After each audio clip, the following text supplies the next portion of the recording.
Super 6 కు సంబంధించి చంద్రబాబు గారు మహిళలకు ఉచిత బస్సు అన్నారు. మహిళలకు ఉచిత బస్సు అన్నది పక్క రాష్ట్రం తెలంగాణలో అయితేనేమి, కర్ణాటకలో అయితేనేమి కాంగ్రెస్ పార్టీ అమలు చేసి చూపుతుంది. మరి అలాంటి పథకానికి కూడా చంద్రబాబు గారు ఎన్ని సాకులు వెతుక్కుంటున్నారో చూడండి. కనీసం సంవత్సరం అయిపోయింది, ఇప్పటికీ కూడా ఉచిత బస్సు మొదలు కాలేదు. అది ఆగస్టు 15కు చేస్తామంటున్నారు. ఎంత మటుకు అవుతుందో తెలియదు.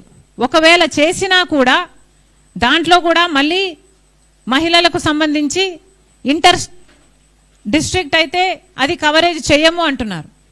మోస్ట్ ఆఫ్ ద విమెన్ 16 లక్షల మంది మహిళలేమో ప్రతిరోజు బస్సులలో ప్రయాణిస్తారు. వాళ్ళందరికీ జీరో టికెట్ ఇవ్వాల్సిన అవసరం ఉంది. ఆ జీరో టికెట్ మీద కూడా మళ్ళీ చంద్రబాబు గారు స్టాంప్ వేసుకుంటారట.